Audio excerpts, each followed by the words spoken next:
हाय everyone. ये English P by Q series का lecture number 39 है। और इसमें आप सभी को पता है हम एम टी एस 2022 के पेपर सॉल्व कर रहे हैं। और ये 19 मई 2023 शिफ्ट 3 का पेपर है। तो चलिए इस लेक्चर को शुरुआत कर लेते हैं विदाउट एनी फर्दर डिले। यहाँ पर जो हमारा सबसे पहला क्वेश्चन है वो क्वेश्चन है, आपको बताना है choose the word that is opposite. Opposite मतलब एंटोनियम यहाँ पर आपको बताना है। डेजर्ट का एंटोनियम क्या होगा ये आपको यहाँ पर बताना है कि डेजर्ट का एंटोनियम क्या होगा। तो डेजर्ट का एंटोनियम बताने से पहले आपको डेजर्ट का मतलब पता होना चाहिए। तो डेजर्ट का मतलब होता है किसी को छोड़ देना। और ज़्यादातर यूज किया जाता है हमेशा के लिए छोड़ देना, ठीक है। डेजर्ट का मतलब होता है छोड़ देना, और स्पेशली डेजर्ट का यूज हम जब करते हैं हमेशा के लिए छोड़ देना। अब आपको बताना है इसका सिनोनियम। सिनोनियम क्या होगा? माइग्रेट, फोरलोन होगा, या बेरेफ्ट होगा, या पॉपुलेट होगा। तो यहाँ पर जो इसका सिनोनियम होगा वो होगा पॉपुलेट। जैसे डेजर्ट मतलब कोई कुछ लोग रह रहे हैं इस जगह पर, वो छोड़ के चले गए, हमेशा के लिए वहां से चले गए। और यहाँ पर पॉपुलेट का मतलब होता है कि कोई एक जगह है वहां पर लोग आ गए, मतलब उस जगह पर लोग आ गए। या डेजर्ट का मतलब ये हुआ कि आपका सपोज ब्रेकअप हो गया किसी के साथ से, तो आप बोल सकते हो कि आपने आपने आपका ब्रेकअप हो गया, आप अलग हो गए, हमेशा के लिए अलग हो गए, डेजर्ट। और पॉपुलेट का मतलब हो गया कि आपका किसी के साथ पैचअप हो जाता है तो वो पॉपुलेट होगा। ये आप इस चीज़ से ज़्यादा अच्छे से समझोगे इसलिए बताया, ठीक है। तो डेजर्ट का मतलब यहाँ पर देखो, डेजर्ट का मतलब जो यूज हुआ है, देखो बहुत सारे जो मीनिंग होते हैं उनके बहुत डिफरेंट सेंस होते हैं।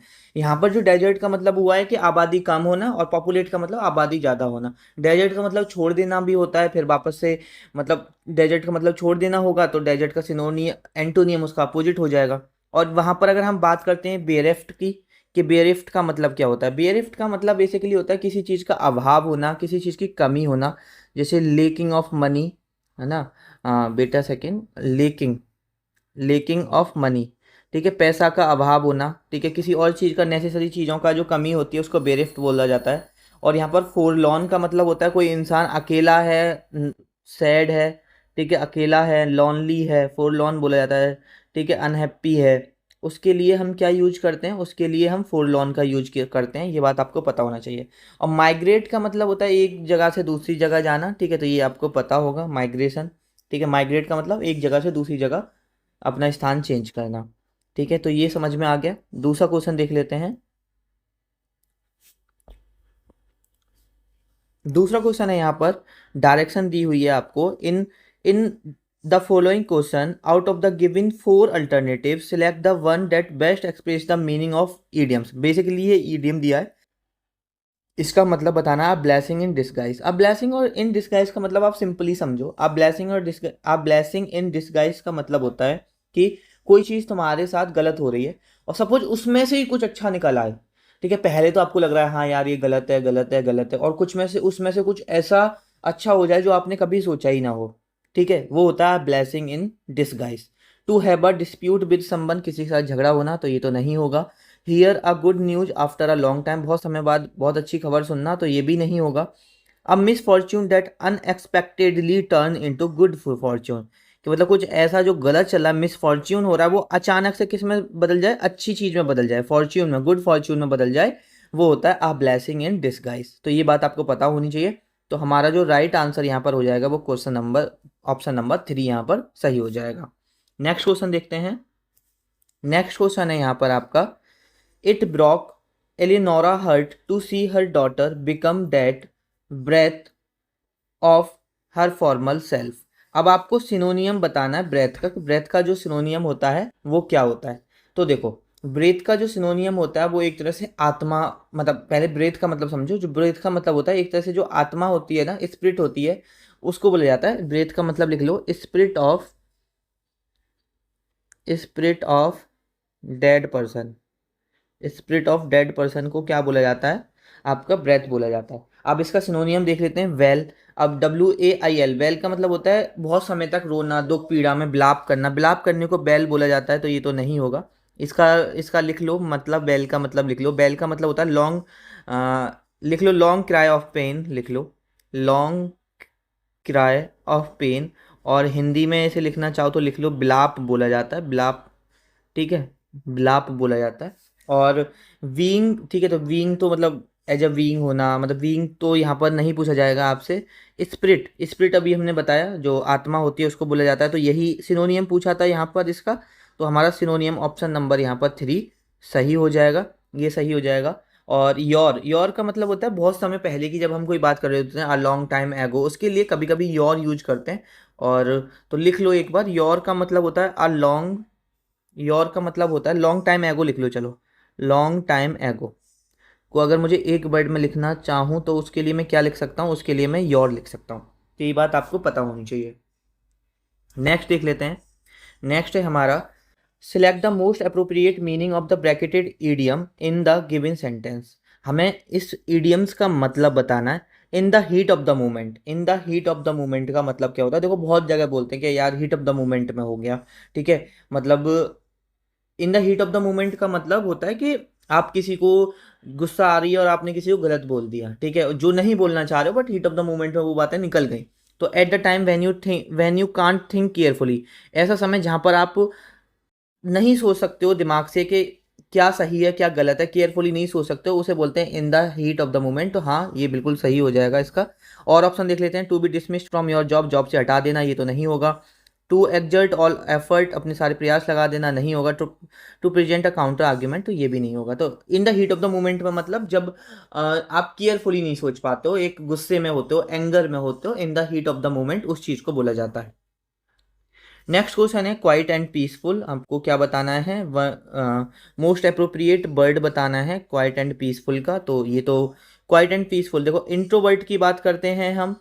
तो देखो इंट्रोवर्ट का आप जानते हो ना, दो तरह के इंसान होते हैं, ज़्यादातर तीन तरह के होते हैं वैसे, इंट्रोवर्ट, एक्सट्रोवर्ट। इंट्रोवर्ट वो होते हैं जिनको शर्म आती है, जो ज़्यादा नहीं बोल पाते हैं, ठीक है, तो वो होता है आपका इंट्रोवर्ट।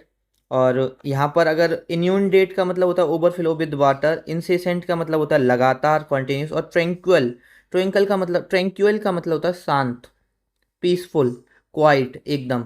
तो ट्रैंक्विल, इसका जो वन वर्ड हो जाएगा क्वाइट एंड पीसफुल का, वो क्या हो जाएगा? ट्रैंक्विल हो जाएगा। ये बात आपको पता होनी चाहिए। नेक्स्ट क्वेश्चन देख लेते हैं। नेक्स्ट क्वेश्चन है आपका, select the most appropriate सिनोनियम of the given word. आपको इसका सिनोनियम बताना है, सिनोनियम मतलब सेम वर्ड बताना है इसका, और किस वर्ड का सेम मीनिंग हो सकता है। तो सबसे पहले तो आपको इनर वेट का मतलब पता होना चाहिए। तो मेरे भाई जो यहाँ पर इनर वेट का मतलब होता है, वो उसका मतलब होता है, एक तरह से आप बोल सकते हो कि इनर वेट, आपको मैं कैसे समझाऊं, मतलब एक तरह से आपको आपकी बॉडी में एनर्जी का कम महसूस करना, ठीक है। आप बोल सकते हो कि किसी किसी को ऐसा लगता है कि बॉडी में एनर्जी नहीं है, ठीक है, वो एनर्जी, एनर्जी कम महसूस होना, अपने अंदर जीवन में शक्ति कम महसूस होना, उसके लिए इनर वेट का यूज किया जाता है। अब इसका सिनोनियम देखते हैं। देखो अगर इनवाइगोरेट का मतलब देखता हूँ मैं, कि इनवाइगोरेट का मतलब क्या होता है। इनवाइगोरेट का मतलब होता है रिवाइव करना, एनर्जी होना, ठीक है, रिवाइव करना, किसी इंसान में एनर्जी होना। तो ये तो मेरा एंटोनियम हो जाएगा इनरवेट का, तो ये तो नहीं होगा। वहीं पर अगर मैं देखूं डिबेटिलाइज का मतलब, डिबेटिलाइज का मतलब होता है किसी के अंदर ताकत की कमी होना, ठीक है। डिबेटिलाइज का मतलब होगा मेरा डिप्राइव ऑफ स्ट्रेंथ, लिख सकते हैं हम, डिप्राइव ऑफ स्ट्रेंथ लिख सकते हैं। तो आप बोलोगे कि भैया यही मेरा सही हो जाएगा, डिप्राइव ऑफ स्ट्रेंथ यहाँ पर मेरा सही हो जाएगा, ताकत की कमी होना। और इनर वेट का मतलब भी यही होता है कि आपकी बॉडी में शक्ति, ताकत की कमी होना। बूस्ट मतलब एनर्जी होना, तो ये एंटोनियम हो जाएगा, ठीक है। अराउज का मतलब होता है आ, किसी मतलब आ, किसी पर्टिकुलर, कुछ लोगों में एक पर्टिकुलर रिएक्शन, मतलब एक गुस्सा जाहिर होना, अराउज मतलब गुस्सा होना या खुशी एकदम से प्रकट होना, कोई चीज़ एकदम से जो प्रकट होती है, कोई पर्टिकुलर रिएक्शन एकदम से प्रकट होते हैं लोगों के अंदर, उसके लिए हम अराउज का यूज करते हैं। तो ये बात भी आपको पता होनी चाहिए। तो यहाँ पर नेक्स्ट देख लेते हैं, क्वेश्चन नंबर 7 है हमारा, Ram ran back to the window to see the bars dangling a few feet before the ground, ठीक है। यहाँ पर आपको क्या बताना है? ग्रामेटिकल एरर बताना है कि आपका जो ग्रामेटिकल एरर है वो क्या होगा। तो देखो दोबारा एक बार पढ़ते हैं, Ram ran back to the window, Ram वापस से विंडो पे गया, to see the bars dangling. देखो डैंगलिंग का मतलब पता होना चाहिए आपको। डैंगलिंग का मतलब होता है जैसे कि कोई चीज़ हवा में लटकनी, टू हैंग, इसे मैं लिख सकता हूँ टू हैंग फ्रीली, फ्रीली, ठीक है। अब जैसे मेरा ये ये अर्थ, मतलब ये अर्थ सरफेस है, यहाँ पर अगर कोई चीज़ लटक रही है और वो किसी से टंग नहीं रही है, हवा में लटकना, फ्रीली हैंग होना, उसको क्या बोलते हैं? डैंगलिंग बोलते हैं, ठीक है। अ few feet before the ground. अब ग्राउंड से कुछ फीट ऊपर, अब पहले नहीं, ग्राउंड से बिफोर मतलब, अब ये बताओ कोई चीज़ ग्राउंड से ऊपर लटकी हुई है तो उसके लिए मैं बिफोर थोड़ी ना यूज करूंगा, उसके लिए क्या यूज करेंगे बताओ, उसे करेंगे ग्राउंड के ऊपर, तो उसके लिए हम क्या लगाते हैं, अबव का यूज करते हैं। किसका यूज करते हैं, अबव का यूज करते हैं। तो ये बात आपको पता होगी। आई आ फ्यू फीट मतलब कि ग्राउंड से कुछ फीट ऊपर, तो बिफोर द फीट नहीं आएगा, किसी ग्राउंड के आगे नहीं, ग्राउंड से ऊपर की बात कर रहे हैं, तो ऊपर की बात कर रहे हैं तो हमारा यहाँ पर अबव आएगा। तो हमारा इस वाले पार्ट में एरर हो जाएगा, जिस पार्ट में हमारा अबव होगा। तो अबव हमारा किस पार्ट, सॉरी बिफोर, तो बिफोर मेरा इस वाले पार्ट में, तो ये मेरा सही मतलब ऑप्शन के हिसाब से सही हो जाएगा, वैसे ग्रामेटिकल एरर इसी में होगा। नेक्स्ट क्वेश्चन है हमारा, select the most appropriate option to fill in the blank. आपको इस जो ब्लैंक है इसमें मोस्ट अप्रोप्रिएट वर्ड भरना है। Computer would replace the technique of creating an image on paper, transferring it to the transparent cells and again on to film. ठीक है, अभी आपको बताना है कि यहाँ पर क्या आएगा। और देखो एक बार अगर हम ये पढ़ लेंगे, इनका मीनिंग समझ लेंगे कि इनका मीनिंग क्या है, तो आप बहुत अच्छे से आराम से बता दोगे क्या इसका क्या मतलब है। कंप्यूटर्स वुड रिप्लेस, कंप्यूटर ने किसको रिप्लेस करा, कुछ टेक्निक्स को रिप्लेस किया होगा। कौन सी टेक्निक को रिप्लेस किया, देखो अगर मैं बात देखता हूँ कि ऑस्टियर, ऑस्टियर का मतलब होता है इंसान के लिए यूज किया जाता है, वेरी सिंपल, कोई इंसान वेरी सिंपल होता है, ठीक है, सिंपल स्वभाव का जो इंसान होता है उसको ऑस्टियर यूज किया जाता है। तो सिंपल टेक्निक को रिप्लेस किया, तो देखो ऑस्टियर का यहाँ पर एक मीनिंग नहीं बनता है। उसके बाद ऑडरसियस, क्योंकि बेसिकली ये हम ह्यूमन बीइंग के लिए यूज किया जाता है। ऑडरसियस का मतलब देखें तो ऑडेसियस का मतलब होता है एक बंदा जो जिसमें साहस लेने की क्षमता हो, विलिंग टू टेक रिस्क। ऑडासियस का मतलब भी लिख लो, इसका मतलब होता है बिलिंग, ऑडेसियस का मतलब होता है बिलिंग टू टेक रिस्क। ठीक है, ये ऑडेसियस का मतलब हो गया। अगर मैं अस्यूज का मतलब देखूं, अस्यूज का मतलब, तो अस्यूज का मतलब होता है, अस्यूज का मतलब होता है,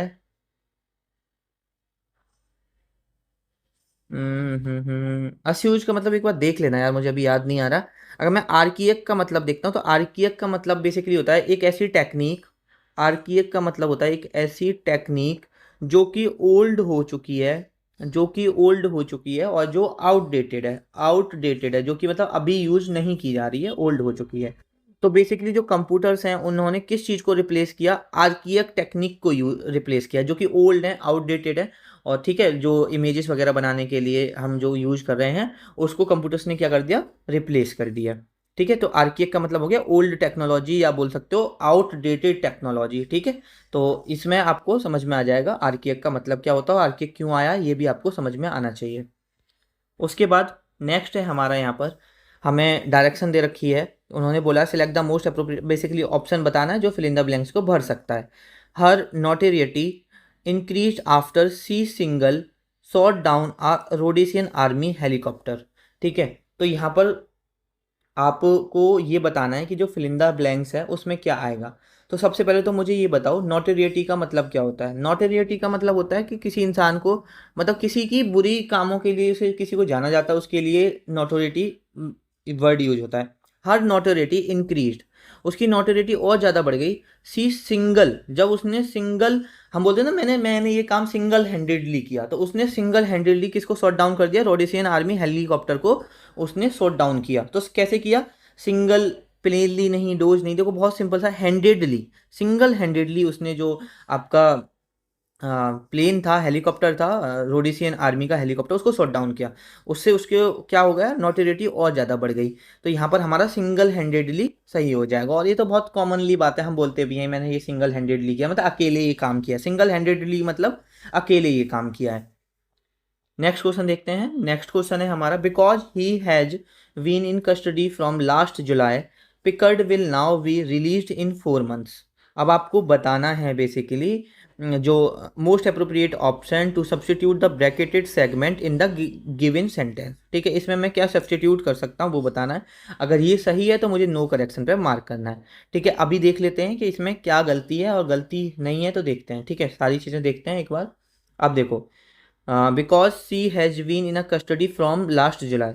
अब यहाँ पर फ्रॉम में आपको एक चीज़ बता देता हूँ, यहाँ पर सिंस आएगा बेसिकली। और शायद मैंने किसी 1-2 लेक्चर पहले ये बताया भी था कि सिंस का जो यूज होता है ना, 2 लेक्चर पहले शायद बताया है कि जो सिंस का अगर मुझे इस टाइम पीरियड से लेके इस टाइम पीरियड के बीच में गैप दिखाना है तो मैं फ्रॉम नहीं लगाऊंगा, सिंस लगाऊंगा।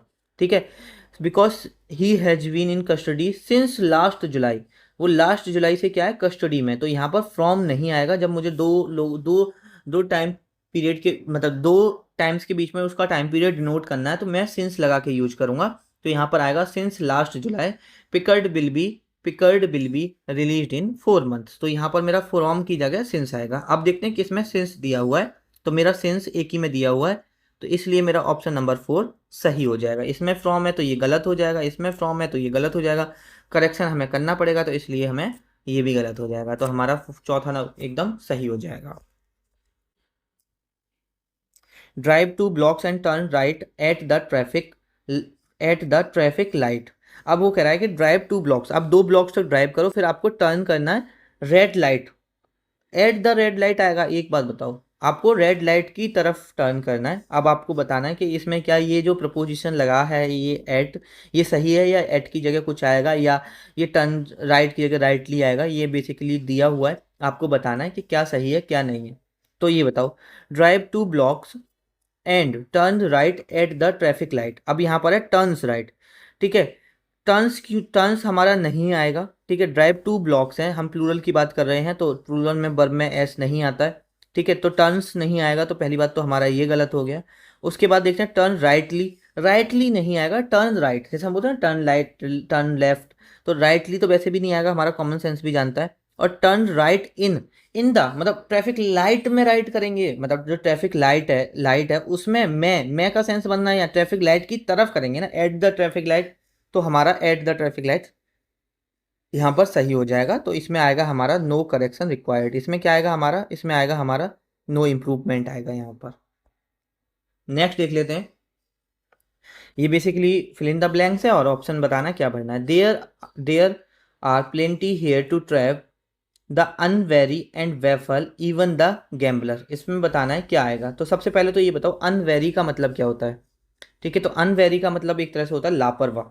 अनवेरी का मतलब लिख लो, अनवेरी का मतलब लिख लो लापरवाह। ठीक है, unwary, there there there are plenty here, मतलब यहाँ पर बहुत सारी चीज़ें हैं टू ट्रैप, जो लापरवाह हैं उनको ट्रैप करने के लिए, कंफ्यूज करने के लिए। एंड वेफल, कंफ्यूज, वेफल का मतलब होता है कंफ्यूज कर। यहाँ पर आपका जो बैफल का मतलब होता है वो होता है कंफ्यूज करना। कि बताओ देयर आर प्लेंटी, मतलब यहाँ पर प्लेंटी हेयर, यहाँ पर बहुत सारी चीज़ें हैं जो ट्रैप कर सकती हैं जो लापरवाह लोग हैं उनके लिए।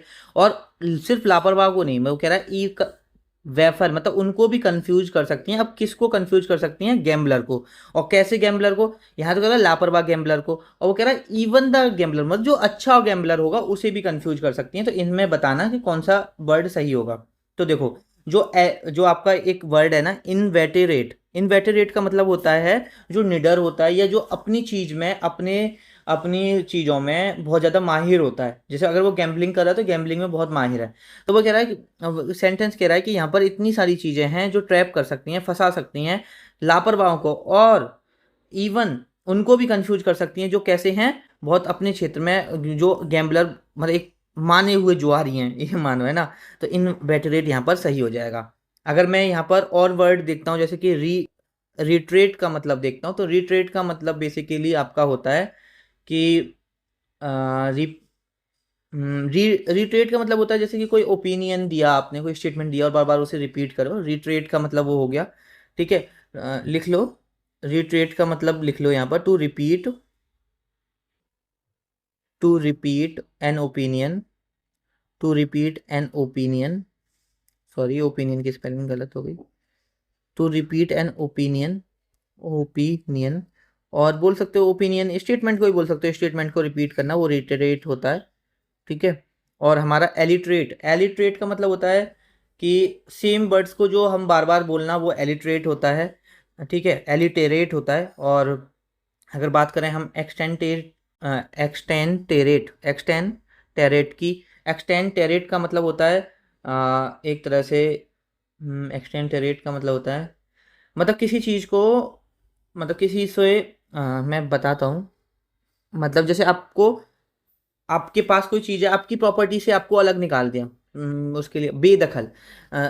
एक्सटेंटरेट का मतलब होता है बेदखल करना, लिख लो बेदखल, बेदखल करना। एक्सटेंटरेट का मतलब क्या होता है? बेदखल करना, ये बात आपको पता होनी चाहिए। उसके बाद नेक्स्ट क्वेश्चन है हमारा, I am 32 years old and my sister are 15।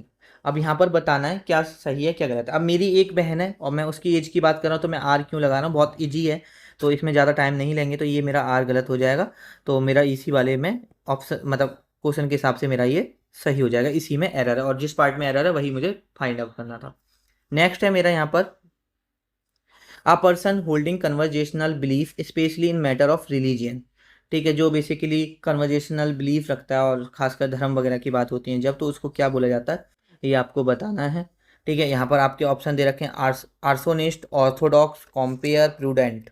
ठीक है, तो बेसिकली जो ऑर्थोडॉक्स लोग होते हैं ना, जैसे हमारे पुराने लोगों को बोला जाता है, ये तो बहुत मतलब वो ट्रेडिशनल बिलीव रखने वाले लोगों को ऑर्थोडॉक्स बोला जाता है। ठीक है, तो जिनके ट्रेडिशनल बिलीफ होते हैं उनको ऑर्थोडॉक्स बोला जाता है, जो मतलब पुराने विचारों में ध्यान मतलब वो रखते हैं। और आर्सोनिस्ट की मतलब अगर हम ऑप्शन में देखें तो आर्सोनिस्ट मोस्ट इम्पोर्टेंट है, मतलब जो लोग, जो इंसान आप बोल सकते हो कि आग लगा के सब कुछ डैमेज कर दे, उसको आर्सोनिस्ट बोला जाता है। ठीक है, आप लिख लो, ये कई बार पूछा गया है, अ पर्सन हु सेट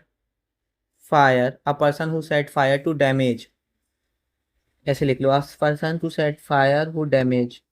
ठीक है, उसके बाद है कॉम्पेयर। कॉम्पेयर का मतलब होता है बंदा एक्सपीरियंस है। ठीक है, मास्टर ऑफ सेरेमनी हो गया, और बोल सकते हो कॉम्पेयर को जो लोगों को एंटरटेन करता है, गेस्ट को एंटरटेन करता है। देखो कॉम्पेयर का मतलब मास्टर ऑफ सेरेमनी भी हो गया, मास्टर ऑफ सेरेमनी भी हो गया, ceremonies, master of ceremonies.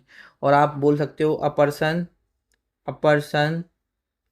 Who entertain who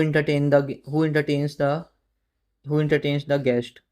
तो ये भी आपका कॉम्पेयर हो गया। प्रूडेंट का मतलब होता है सेंसिबल पर्सन, केयरफुल पर्सन, मतलब प्रूडेंट मतलब समझदार व्यक्ति, एक तरह से बोल सकते हो प्रूडेंट का मतलब समझदार व्यक्ति होता है, समझदार, समझदार बोल सकते हैं प्रूडेंट को।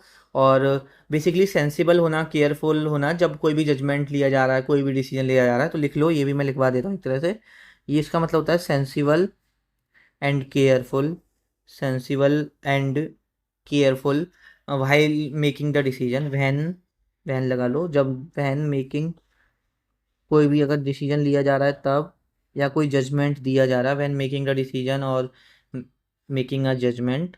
तो जब बंदा समझदार व्यक्ति, अच्छे सेंस और सेंसिबल होता है, जो समझदार होता है, उसके लिए हम प्रूडेंट का यूज करते हैं।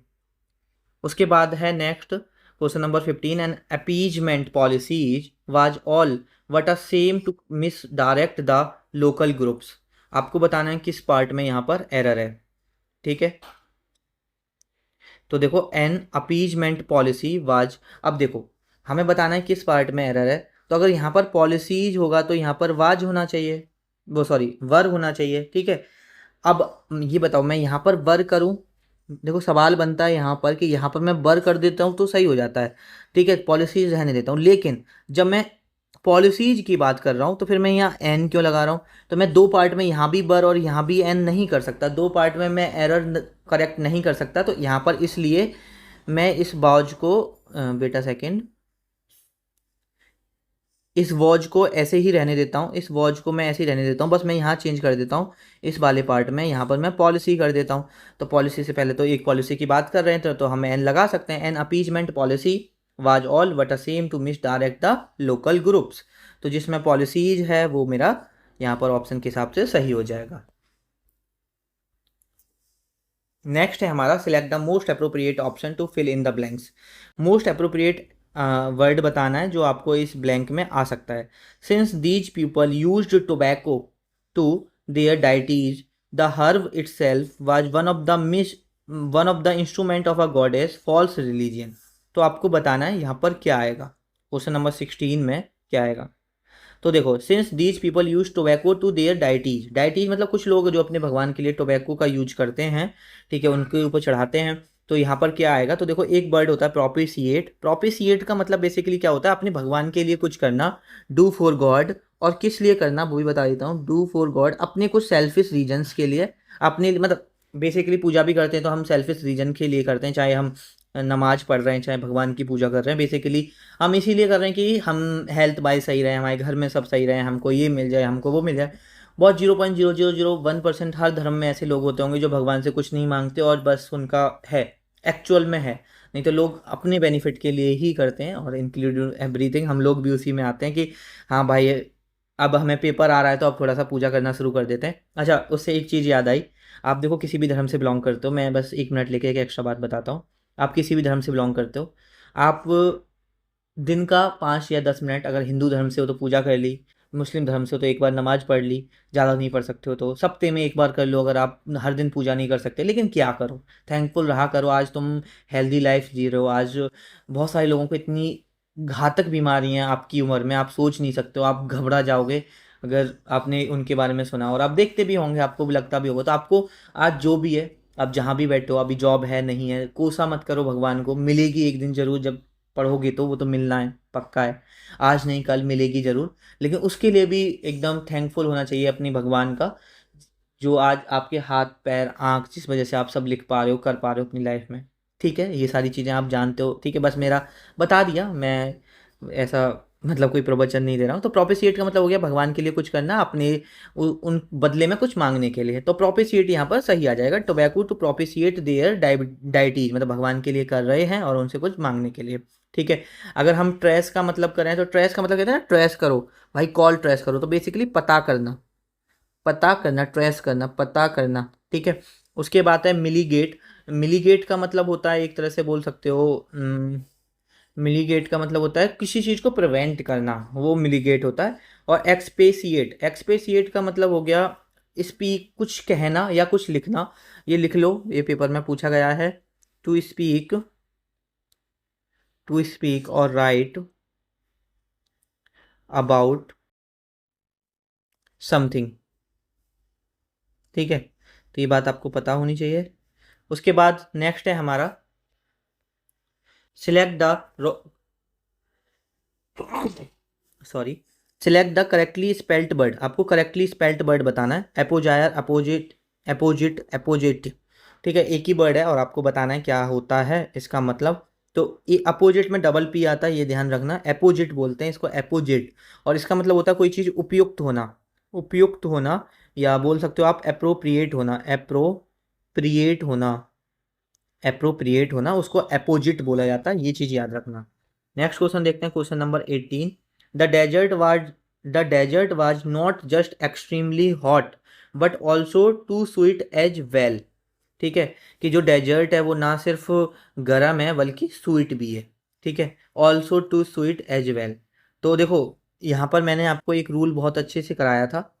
सबसे पहले तो वो देख लेते हैं, the dessert was not just extremely hot but also too sweet, मतलब टू स्वीट, तो टू स्वीट में हमारा ये वाला टू आएगा। ठीक है, मतलब बहुत ज़्यादा, एक्स मतलब एक तरह से हम उसकी डिग्री की बात कर रहे हैं कि वो कितना स्वीट है, तो ये तो टू तो प्रोपोजिशन हो गया, जब हम डिग्री दिखाएंगे तो टू मतलब वो गर्म भी बहुत है, मतलब ना सिर्फ गर्म है वो, मीठा भी बहुत है, स्वीट भी बहुत है, तो उसके लिए हम double T double O too का यूज करते हैं, ये बात तो आपको सभी को पता ही होगी। ठीक है, नेक्स्ट क्वेश्चन देख लेते हैं।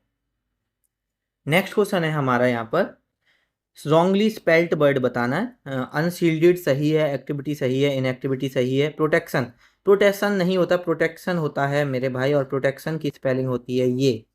ठीक है, ये तो सभी को पता है, मोस्ट सिंपल सवाल। उसके बाद नेक्स्ट सवाल देख लेते हैं। नेक्स्ट सवाल है हमारा, she ventured to go back to the tree of the टायरिस्ट।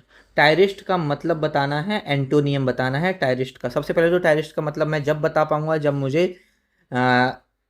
मतलब पता होगा। टायरिस्ट का मतलब बेसिकली होता है मीटिंग, और एक बात बताता हूँ, इसका मतलब होता है स्पेशली, जब दो लिख लो, इस मीटिंग स्पेशली बिटवीन लवर्स, उसी के लिए यूज किया जाता है मैक्सिमम टाइम्स। ठीक है, टायरिस्ट का यूज जो किया जाता है, ठीक है, लवर्स के मतलब स्पेशली मीटिंग के लिए किया जाता है मोस्ट ऑफ द टाइम। ठीक है, अब इसको बताना है एंटोनियम। एंटोनियम क्या होगा, देखो मिल रहे हैं, अब मिलेंगे तो झगड़ा होगा, और झगड़ा होगा तो सेपरेशन होगा। ठीक है, तो हमारा यहाँ पर सेपरेशन क्या हो जाएगा, इसका एंटोनियम हो जाएगा। और डेट मतलब एक तरह से तारीख भी होती है, और डेट मतलब मिलने को भी बोला जाता है, तो टेररिस्ट का सिनोनियम भी हो जाएगा, कहते हैं ना कि ठीक है आप डेट पे चलोगे। तो डेट का मतलब होता है, अब जैसे कि बहुत सारे लोग डेट को गलत सेंस में भी देखते हैं, लेकिन डेट का मतलब गलत सेंस में नहीं होता कि आप डेट पे जा रहे हो, इसका मतलब जरूरी नहीं कि आप अपनी गर्लफ्रेंड अपने फ्रेंड के साथ भी डेट पे जाना। बेसिकली आप मिल रहे हो, ठीक है, उसको डेट पे डेट बोला जाता है। और स्पेशली ये लवर्स के लिए यूज किया जाता है, मतलब रिलेशनशिप के लिए यूज किया जाता है, इसलिए डेट का मतलब हम वहाँ पर यूज करते हैं। इंगेजमेंट का मतलब आप सभी जानते होंगे, शादी वगैरह होना, तय हो जाना कि हाँ भाई हमारी इस इंसान से शादी होगी, उसको इंगेजमेंट बोला जाता है। ठीक है। अगर मैं यहाँ पर देखता हूँ रेंडज वस का मतलब क्या होता है? रेंडज वस का मतलब होता है एक तरह से, ये भी एक तरह से मीटिंग ही होती है। ठीक है, ये भी एक तरह से मीटिंग ही होती है। मतलब किसी के साथ हम मीटिंग कर रहे हैं उसको ही बोला जाता है रेंडर्स बस। तो ये बात भी आपको पता होनी चाहिए। ये 20 क्वेश्चन देख लिए हमने, एक रूल देखते हैं। Rule number 22। देखो एक चीज़ ध्यान रखो, ये रूल का जो फॉर्मेट है ना 1 2 3 4, ये गलत हो सकता है, तो आप शुरू से नोट डाउन कर रहे हो तो देख लेना कि ये कौन सा रूल है। ठीक है, यहाँ पर है compound noun is a noun which is made up of 2 और more words in order to make compound noun plural. We have to add SES IES to the root of the word. अब आपको किसी को समझ में नहीं आया होगा, लेकिन अभी आएगा। जैसे कि देखो, मुझे जैसे मेरा कोई नाउन है, उसको मुझे प्लूरल बनाना है, तो मैं बाद में एस लगाता हूँ ना, नाउन के बाद में एस लगाता हूँ, ये बात तो हमको सबको पता है। ठीक है, मुझे नाउन को प्लूरल बनाना है तो बाद में एस लगाएंगे। लेकिन जैसे सन इन लॉ है, ब्रदर इन लॉ है, कमांडर इन चीफ है, तो इसमें ऐसा नहीं करेंगे इसका प्लूरल बनाने के लिए कि मैं ऐसे लिख दूँ सन इन लॉज नहीं बनाएंगे हम। अगर इसका प्लूरल बनाना है, हमारा प्लूरल जो बनेगा वो इसमें एस लगेगा, सन्स इन लॉ हो जाएगा। ब्रदर इन लॉ को प्लूरल बनाना है तो ब्रदर इन लॉज नहीं होगा, ब्रदर्स इन लॉ होगा। उसके बाद कमांडर इन चीफ को प्लूरल बनाना हो तो इसमें एस नहीं लगाएंगे, प्लूरल बनाने के लिए हम बनाएंगे कमांडर्स इन चीफ। तो इस तरह के कुछ चीज़ें मतलब ध्यान रखना, इस तरह के कोई और वर्ड आए आपके पेपर में और बाद में एस लगा के दे देते हैं, तो ये चीज़ याद रखना। एरर इस तरह से काफ़ी बने हैं पेपर में, इसलिए मैंने ये एरर भी यहाँ पर इंक्लूड किया है। आई होप ये लेक्चर इन्फॉर्मेटिव रहा होगा। अगर अच्छा लगा है तो लाइक कर देना, चैनल को सब्सक्राइब कर लेना फॉर मोर सच लेक्चर।